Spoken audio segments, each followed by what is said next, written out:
World-class infrastructure, technical clubs, world-class hostels. KL, deemed to be university. అంధకార బంధురమైన ఆంధ్రప్రదేశ్లో వెలుగులు నింపటానికి జనసేన అధినేత శ్రీ పవన్ కళ్యాణ్ గారు తెలుగుదేశం పార్టీకి మొదటగా మద్దతు ప్రకటించి ఆ తర్వాత బీజేపీని కూడా కలుపుకొని ఇవాళ మహాకూటమి ఏర్పడటానికి కారకులయ్యారు. ఎందుకంటే గత 5 సంవత్సరాలుగా ఆంధ్రప్రదేశ్లో జరగని అరాచకం అంటూ లేదు. అన్ని వ్యవస్థలు కూడా ఇవాళ సర్వనాశనమైన పరిస్థితి వచ్చింది. సహజ వనరులన్నీ కూడా దోపిడీకి గురవుతున్నాయి. వేల కోట్ల రూపాయలు ఇవాళ దోపిడీ చేసిన పరిస్థితి వచ్చింది. అభివృద్ధి అన్నది ఎక్కడ కూడా కానరాని స్థితి. నిరుద్యోగం రోజు రోజుకు పెరిగిపోయిన పరిస్థితి.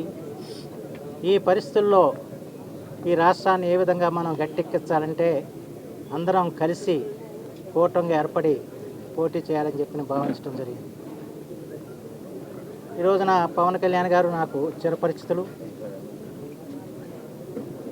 ఎందుకంటే తెలుగు భాషా పరిరక్షణ కోసం మేము చేస్తున్న కృషికి మాకు వెనుదనుగా నిలిచిన వారు కూడా మన నుడి మన నది పేరిట భాషని పరిరక్షించుకోవాలి, అలాగే మన నదులను కూడా సంరక్షించుకోవాలని చెప్పి వారు కూడా కార్యక్రమం చేపట్టిన సంగతి అందరికీ తెలిసిన విషయం. ఎందుకంటే వారికి కానీ నాకు కానీ కొన్ని వారి అభిప్రాయాలతో నాకు చాలా ఏకీభావం ఉంటుంది. దాంట్లో ప్రత్యేకించి ఏంటంటే ఆయన సమాజం గురించి ఆలోచించే వ్యక్తి. కేవలం వాళ్ళ రాజకీయాలంటే పదవుల కోసం ఆలోచించే పరిస్థితులు తప్ప వేరే కనపడవు. కానీ సమాజాన్ని సంస్కరించాలి, సమాజంలో ఒక సమున్నతమైన మార్పులు రావాలి, సమాజంలో ఉన్న ప్రజలందరూ కూడా కుల మత భేదాలు లేకుండా అందరూ కూడా కలిసిమెలిసి జీవించాలని చెప్పి వాంఛించే వ్యక్తి శ్రీ పవన్ కళ్యాణ్ గారు. అందువల్ల మా ఇరువురికి కూడా భావాల విషయంలో ఎప్పుడూ సారూప్యతుంది. ఎందుకంటే ఆయన కేవలం ఓట్ల కోసం రాజకీయం చేస్తున్న వ్యక్తి కాదు పవన్ కళ్యాణ్ గారు. అంచేత వారిని ఈ రోజున మనం వారితో కలిసి పనిచేసే అవకాశం రావటం నాకు చాలా ఆనందదాయకంగా ఉంది. ఎందుకంటే ఇది కూటమిగా పోటీ చేస్తున్నాం కనుక ఈ రోజున అవనిగడ్డ నియోజకవర్గం జనసేన కేటాయించడంతో దాన్ని అక్కడ ప్రజాభిప్రాయం ప్రకారం సర్వేల ప్రకారం మీరే నిలబడాలని చెప్పి కోరటం జరిగింది. అందుకు నేను కూడా అంగీకరించడం జరిగింది. అలాగే తెలుగుదేశం పార్టీ అధ్యక్షులు శ్రీ నారా చంద్రబాబు నాయుడు గారు కూడా ఈ నిర్ణయానికి వారు కూడా స్వాగతించడం జరిగింది. మా అందరి కోరిక ఒకటి, వాళ్ళ రాష్ట్రం గురించి, రాష్ట్ర ప్రజల గురించి. ఎందుకంటే నాకు తెలిసినంత వరకు రాజకీయాల్లో దాదాపు 45 సంవత్సరాల నుంచి నేను రాజకీయాల్లో ఉన్నాను. కానీ ఇలాంటి పరిపాలన నేను ఎన్నడూ కూడా చూడని పరిస్థితి.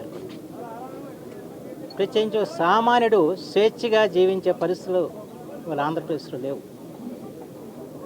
ఎవరో కూడా నోరెత్తి తమ యొక్క కష్టాన్ని చెప్పుకునే పరిస్థితులు లేవు.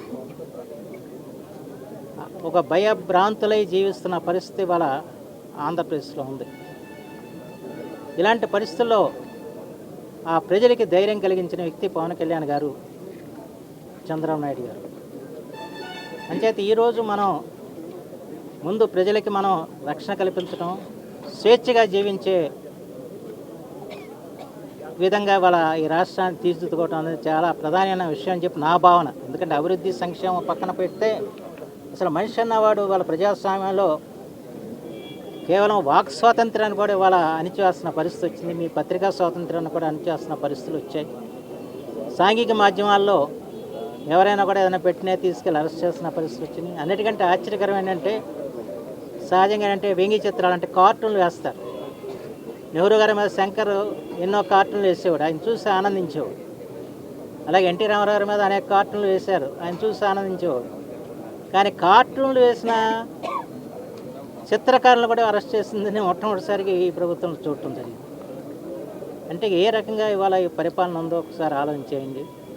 అంచేతే ఈ పరిపాలన అంతమొందించడం, ప్రజలకు కావాల్సిన స్వేచ్ఛను ప్రసాదించడం, దాంతోపాటు అభివృద్ధి ఆంధ్రప్రదేశ్ని రూపొందించడానికి మేము ఈ నిర్ణయం తీసుకోవడం జరిగిందని చెప్పి మాత్రం మేము అందరం భావిస్తున్నాం. మరిన్ని వీడియోస్ కోసం ఛానల్ ని సబ్స్క్రైబ్ చేయండి, లేటెస్ట్ అప్డేట్స్ కోసం వాట్సాప్ ఛానల్ ని ఫాలో చేయండి అండ్ లింక్ డిస్క్రిప్షన్ లో ఉంది.